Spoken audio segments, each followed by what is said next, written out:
Sembako naik, beras naik, aduh, jatah tidak naik. Untuk makan saja berhutang. Udah yuk yang benar, udah tua loh.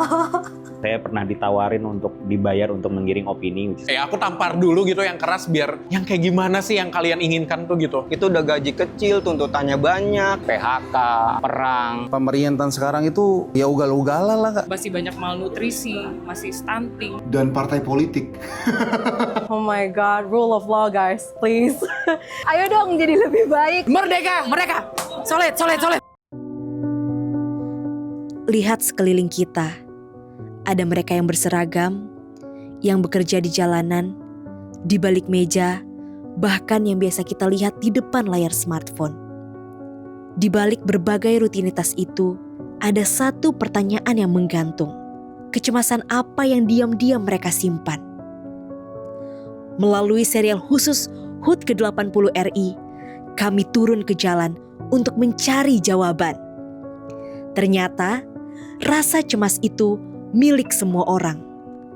Tapi di balik rasa cemas itu, kami juga menemukan sesuatu yang lebih kuat. Harapan untuk Indonesia. Mari merayakan Indonesia dengan mendengarkan, mencatat, dan menyampaikan ulang suara mereka.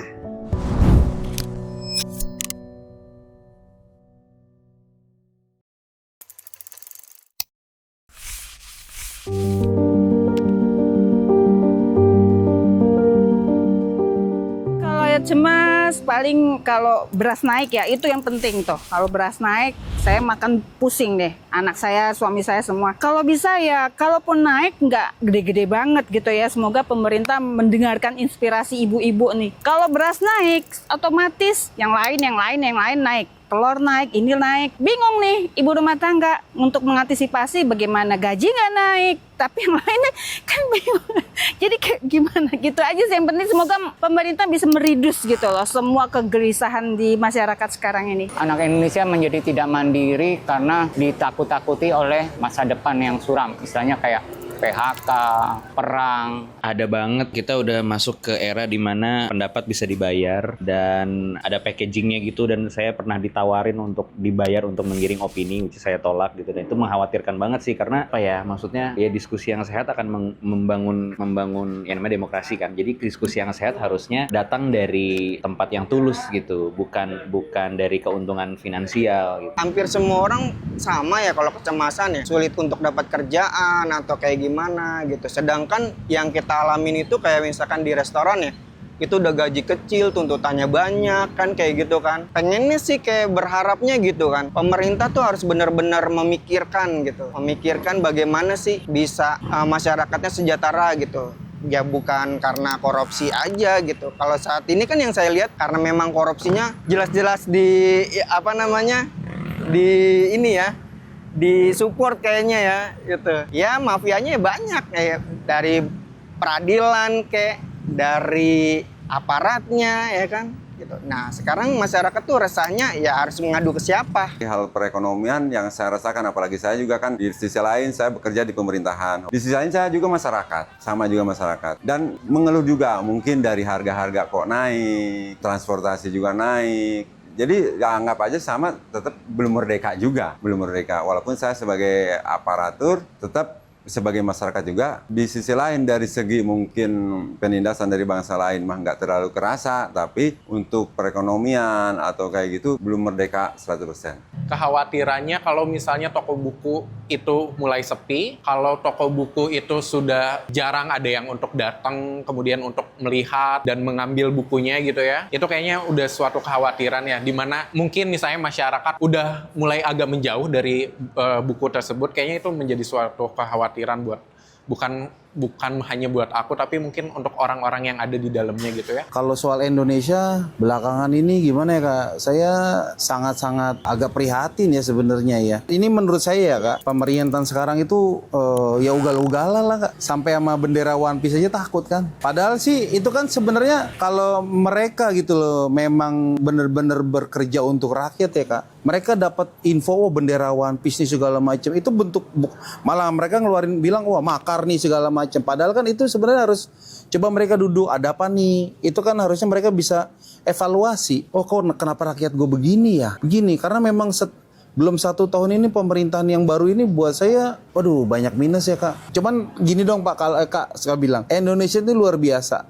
Kaya dari hasil bumi kaya sampai pariwisata itu kaya Kak. Cuman yang kurangnya cuma satu Kak, yaitu SDM kita memang nggak bisa mengelola itu dengan baik. Jadi kalau kita punya SDM yang bagus nih Kak, bisa jadi wah di Asia Tenggara tuh kita juga bisa jadi leader loh Kak. Kenaikan harga pokok gitu ya, karena juga aku kan anak rantau ya, apapun jenis pengeluaran itu aku cukup concern gitu, mulai dari tempat tinggal, terus juga biaya untuk sehari-hari, mulai dari makanan, terus juga untuk mobilitas sehari-hari ke kantor, itu juga cukup menjadi concern gitu bagi aku. Dan aku ngelihat kondisi Indonesia, apalagi sering ngeliat berita-berita gitu ya, misalnya kenaikan harga beras, kenaikan harga gula, harga minyak. Apalagi kita sebagai anak kos, anak rantau, menurut aku itu sangat berdampak gitu bagi aku pribadi. Jadi sebenarnya kalau ditanya apa yang bikin cemas, lebih ke sosial ekonomi itu tadi sih. Kebetulan kita berdua ini suka turun ke jalan, dan kemarin kita baru banget ke kampung Pemulung, ya. Kampung Pemulung di pinggir Kali Ciliwung, which kayak di Google Maps aja nggak ada lokasinya. Kita nyasar hampir 1 jam di situ, dan kita lihat langsung betapa bahwa pendidikan di Indonesia itu sangat kurang sekali, masih banyak malnutrisi, masih stunting dan lain sebagainya. Itu adalah aspek-aspek yang masih kita rasakan setiap tahunnya, dan itu tuh menurut kami itu tuh sangat meresahkan sekali ya, melihat bahwa kesejahteraan masyarakat itu tidak merata gitu.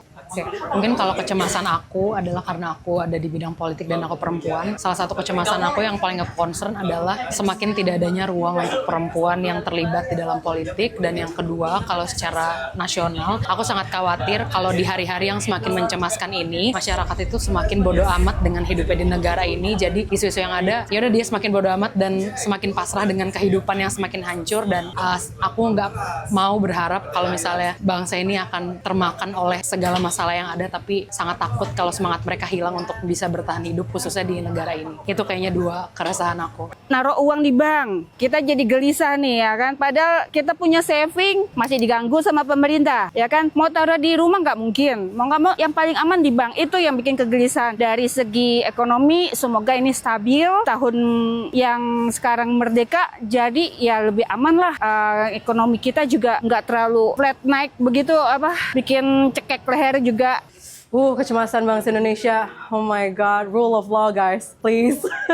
Kayaknya itu kalau kita nggak tegakin itu dulu ya, we're going nowhere anyway. Penduduk Indonesia saat sekarang ini untuk makan saja berhutang. Itu karena lesunya betul-betul perekonomian Indonesia. Nyari kerjaan susah, dagang juga sulit, kira-kira itu. Khawatir, cemas ada karena sepertinya ekonomi makin kesini kok makin sulit, atau memang aku rezekinya gini ya, atau memang keadaan global yang bikin ekonomi sepertinya menurun. Kayak aku biasa omset sekian, sekarang kok sekian. Seharusnya bisa tersisihkan beberapa rupiah, tapi sekarang kayaknya malah pas aja udah bersyukur. Yang saya cemaskan adalah zaman sekarang ini sangat canggih sekali ya sosial medianya. Kalau zaman tahun-tahun yang dulu kan anak TK aja tuh nggak ada yang megang HP istilahnya. Tapi zaman sekarang ini canggih banget ya, anak TK sebelum TK aja usia 3 tahun, 2 tahun sudah pada megang HP gitu kan. Yang kita cemaskan adalah hal pendidikan agama yang harus kita tanamin ke dunia anak-anak, yaitu yang pertama di usia-usia dini, yaitu pertama agama dulu.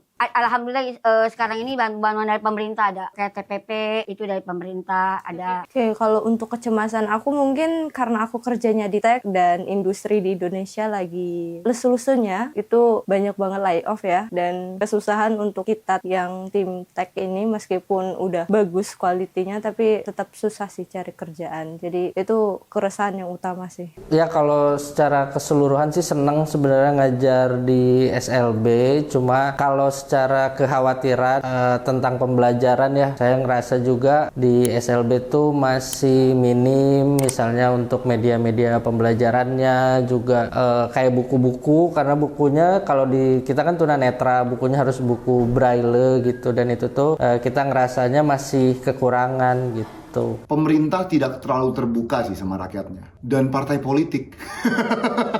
saat ini kita nggak ada under diskriminasi antar yang ditindas dan tertindas. But then again, ujung-ujungnya kesini malah penindasnya itu, berkelabu lah gitu lah. Jadi mereka using another inilah suit, I guess. Jadi in the end, sebenarnya ya kita stuck in the same cycle of being tertindas. Semakin berkurangnya orang empati kepada sesama karena sekarang zamannya orang sudah mulai masing-masing. Setelah COVID tidak ada banyak orang yang tidak mempunyai rasa empati dengan sesama, jadi istilahnya masing-masing. Seharusnya manusia itu sosial, bergaul gitu, dan juga kata-kata A-word, anjing word, word itu semakin populer di zaman anak sekarang, yang dimana menurut saya etika dan sopan santun itu seharusnya dipegang nomor 1 dalam hal kita punya sebagai makhluk sosial. Dari segi keamanan konser juga kita lihat banyak banget konser K-pop yang chaos ya guys ya. Jadi aku berharapnya semoga ada regulasi khusus yang mengatur supaya si para penonton konser ini sama-sama nyaman ketika nonton konser. Jadi nggak ada kericuhan. Mereka tuh kayak gini ya, tidak dibebani oleh pihak-pihak eksternal. Karena kalau orang bilang merdeka tuh berarti kita sendirian, tidak tergantung orang lain. Mustahil, manusia itu selalu bergantung dengan manusia yang lain. Baju yang kita pakai, celana yang kita pakai itu dibikin orang. Nggak mungkin kita hidup ini sendirian gitu. Tapi nggak ada beban. Pakai baju, beli baju kan bukan beban bagi saya. Nggak ada beban yang terikat oleh pihak-pihak eksternal. Nah itu tuh merdeka. Kalau pertanyaan apakah Indonesia merdeka? Enggak, jujur enggak. Karena tadi kita belum cukup dengan diri sendiri, kita belum pede dengan diri sendiri. Banyak hal yang kita tidak bisa, kita tuh belum percaya aja sama potensi negara ini, negara kita sendiri gitu. Kalau menurut saya sih sebagai manusia warga yang jelata, artinya untuk kemerdekaan itu masih kurang. Terutama di segi hukum. Segi hukum ini masih pandang bulu. Baik si A yang miskin, dikerasin, yang menengah, sedang, yang lebih di atas malah lebih ringan. Terus yang kedua ke pendidikan. Pendidikan kebetulan saya pengurus salah satu di anggota desa sebagai anggota PPD. Banyak warga saya tuh yang istilahnya miskin, masih kurang memanfaatkan pendidikan. Yang kedua, pangan masih tidak terjangkau lah untuk kalangan warga saya. Mungkin itu. Kalau aku ya, untuk kemerdekaan, aku tuh emang dulu studi di luar negeri. Terus aku balik ke Indonesia, itu gara-gara aku tuh emang pengen ngebangkit lah, maksudnya give back kepada ekonomi Indonesia sendiri. Kenapa aku balik pun pulang akhirnya ke Indonesia itu, karena ya menurutku tuh ngapain aku membenah kayak country lain, kenapa nggak aku membenah country aku sendiri gitu sih. Jadi emang yang aku pengen untuk kemerdekaan ya Indonesia itu lebih ke fokusin ke pendidikan, fokusin kepada guru-guru. Itu emang harus, itu fokusin itu harus itu banget sih. Merdeka itu banyak ya, merdeka dari, kalau aku mungkin dari sisi gender gitu, merdeka buat perempuan gitu. Jadi kita bebas mengutarakan aspirasi, berekspresi, bermimpi gitu. Karena di lingkungan aku tuh masih erat banget patriarkinya gitu, kayak dimana perempuan itu masih dikekang yang kayak dibilang nggak boleh sekolah tinggi-tinggi gitu. Jadi menurut aku merdeka adalah ketika semua perempuan bebas mengutarakan apapun yang dia inginkan.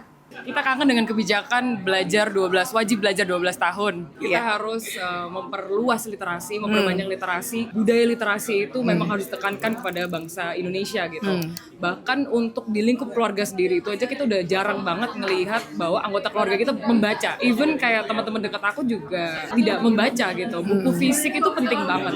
Ya itu, Indonesia harusnya menjadi negara yang merdeka dari korupsi, merdeka dari kelaparan, merdeka dari sampah, merdeka dari budaya asing. Itulah budaya asing yang istilahnya yang jangan sampai merubah atau kebudayaan asli kita. Itu yang harusnya yang dipertahankan Indonesia. Indonesia pokoknya pada saat ulang tahun kenanglah sejarah Indonesia. Kebebasan, ya segala kebebasan, gitu. Tapi tentu dengan adanya aturan gitu, taunya aturan. Itu aja sih kebebasan. Ya, tapi kan kenyataannya yang kita hadapin, kita merdeka tapi seolah-olah nggak Kemerdekaan secara personal maupun secara komunal kayaknya banyak masyarakat kita, mungkin kalian juga sendiri tahu gitu ya kemerdekaan seperti apa. Masih banyak yang kita oke, atau mengernyitkan ini ya Nah ini respon yang kayak gini sih, respon yang kayak gini yang aku jawab untuk ngobrolin kemerdekaan gitu. Aku bingung untuk nyampein kemerdekaan yang seperti apa sih gitu ya, yang kita bisa rasain sebagai masyarakat atau sebagai individu bahkan. Ya pada akhirnya kita memulai untuk lebih ke orang-orang di sekitar kita aja untuk bisa saling ngerangkul, saling ngebantu segala macam gitu. Untuk secara luasnya arti kemerdekaan mungkin kalian punya narasi masing-masing ya. Merdeka menurut aku adalah ketika kita bisa menyuarakan apa yang menjadi keresahan kita dengan tidak merasa cemas gitu ya. Terus juga merdeka kalau misalnya kita punya kebebasan untuk berekspresi juga sih. Jadi bukan cuma berpendapat tapi berekspresi di ruang publik. Insya Allah merdeka tahun 80 tahun ini Indonesia makin kondusif, masyarakatnya makin nggak terlalu tamak mengenai harta ya. Jadi yang bukan haknya itu jangan diambil. Ya termasuk koruptor-koruptor itu. Dan lagi yang koruptor-koruptor itu boleh dikata orang yang pintar, orang yang kaya-kaya. Bukan karena dia kekurangan, tapi karena tamak tadi. Jadi menumpuk harta sebanyak-banyaknya. Saya kira itu. Merdeka kalau aku menurut UMKM ini arahnya finansial. Aku pengen merdeka secara finansial. Dalam hal pendidikan, dalam hal agama, akhlak itu harus dicantumkan. Dan masuk di sekolah-sekolah itu agama harus diutamakan lagi. Kan kayaknya hal-hal yang sederhana yang bisa kita lakukan untuk masyarakat atau untuk teman-teman sekitar kita tidak mengambil haknya itu adalah sebuah dorongan untuk kita bisa menjadi merdeka gitu ya. Jadi menurutku merdeka ya kita ambil dari ruang-ruang kecil terlebih dahulu aja, tidak mengambil hak orang lain, kemudian ketika ada kesempatan untuk mengambil sesuatu itu ya kita wujudkan dalam hal yang jauh gitu ya, yang tidak usah deh itu bukan hakku gitu ya. Mungkin kita jangan ambil karena itu kita kayak ngambil hak orang lain gitu kayak gimana gitu. Merdeka buat aku semua orang itu bisa dapat pekerjaan yang layak, gaji yang bagus dan kualitas hidup yang lebih baik. Merdeka versi saya, merdeka ekonominya, bahagia, sejahtera masyarakatnya.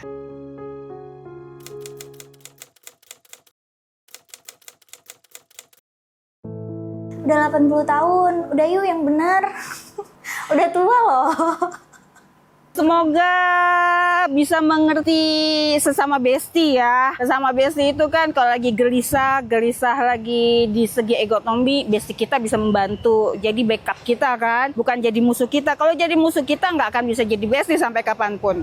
Hey Indonesia, semuanya berawal dari pendidikan. Jadi gaji guru yang benar. Dah. Ada dua kemungkinan gitu ya, sapaan pengen ngenampar atau misalnya pengen ngerangkul gitu, yuk perbaikin yuk bareng-bareng gitu ya. Atau enggak, aku tampar dulu gitu yang keras biar yang kayak gimana sih yang kalian inginkan tuh gitu. Apakah kalian pengen sesuatu yang masyarakat mesti bergerak secara besar gitu, ataukah sebenarnya yuk kita rangkul aja bareng-bareng secara persuasif gitu, secara baik gitu. Jadi ada dua pilihan nih.